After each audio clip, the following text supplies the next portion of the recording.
हर एक चीज वहाँ पे आज की डेट में बिल्कुल साफ है, बिल्कुल कुछ भी नहीं बचा हुआ है वहाँ पे। लोगों का बहुत बुरा हाल था। फिर सोचा मैंने कि मेरा दर तो इनके आगे कुछ भी नहीं है। हिमाचल में मानसून काफी ज्यादा एक्टिव है। लगातार बारिश का दौर जारी है। मौसम विभाग ने अगले कुछ दिनों तक भारी बारिश की चेतावनी पहले ही जारी कर दी है। मौसम विभाग के पूर्वानुमान के मुताबिक आज और कल कई जिलों में भारी बारिश होने का अंदेशा है। ऐसे में उसके बाद 12 जुलाई को बारिश से निजात मिलेगा, लेकिन फिर 13 से 15 जुलाई को फिर एक बार हिमाचल में भारी बारिश का अलर्ट जारी हुआ है, जिसे देखते हुए बेहद सतर्क रहने की आवश्यकता है। मालूम हो कि आज हिमाचल के ऊना, बिलासपुर, हमीरपुर, सोलन, शिमला और सिरमौर जिलों के कुछ हिस्सों में हल्की से मध्यम बारिश हो सकती है। वहीं इसके साथ बिजली गिरने की संभावना भी जताई गई है। वहीं चंबा और कांगड़ा जिलों में अलग अलग स्थानों पर हल्की से थोड़ी मध्यम बारिश की संभावना जताई गई है। राज्य के विशेष जिलों में भी अलग अलग स्थानों पर हल्की बारिश की संभावना जताई गई है। मालूम हो कि हिमाचल में बारिश के कारण मंडी जिले में कई सारा नुकसान हुआ है, जिसमें मौत का आंकड़ा भी 70 के पार हो चुका है। ऐसे में मंडी के लोग क्या कुछ बता रहे हैं, चलिए आपको वो सुनवा देते हैं। उस दिन ऐसी तूफान आया कि भाई बिल्कुल कोई भी चीज वहाँ पे कुछ भी नहीं बचा हुआ, जिसमें भेड़ बकरियां थी, गाय भी थी, हर एक चीज वहाँ पे आज की डेट में बिल्कुल साफ है, बिल्कुल कुछ भी नहीं बचा हुआ है वहाँ पे। मेरे पास लमसम कोई 100 बकरियां थी, वो भी चला गई।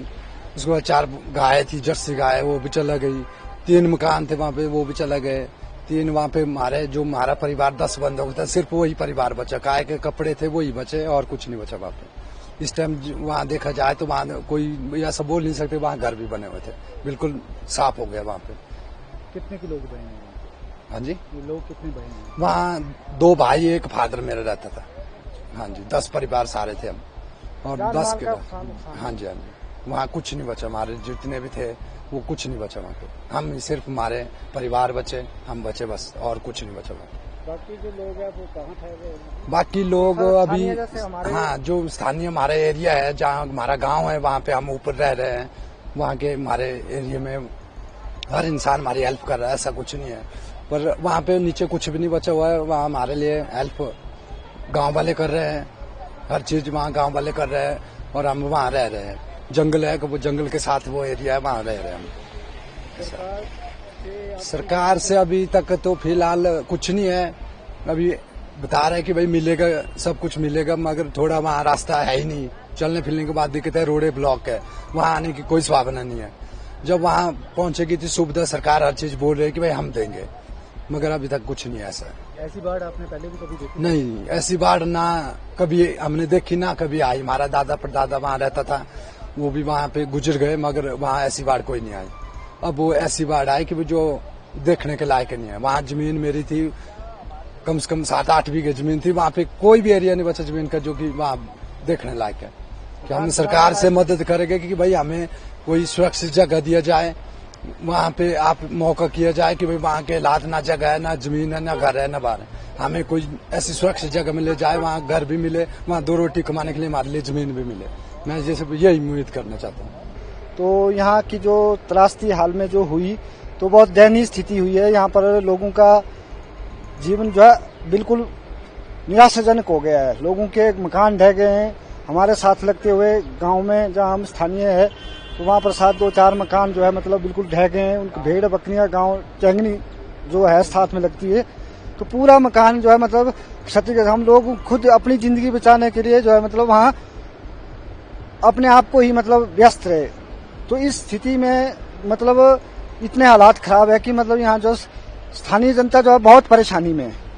तो ऐसा मेरा मानना है कि हम चाहते हैं कि प्रशासन जो है इसके प्रति जो मतलब घर जाके घर में सुख सुविधाएं प्रदान करे। जिन लोगों के मकान बहे हैं और जिनकी भेड़ बकरियां जो बिल्कुल जीने लायक नहीं रहे हैं, उनके लिए जो सरकार जो है हर संभव सहायता करे।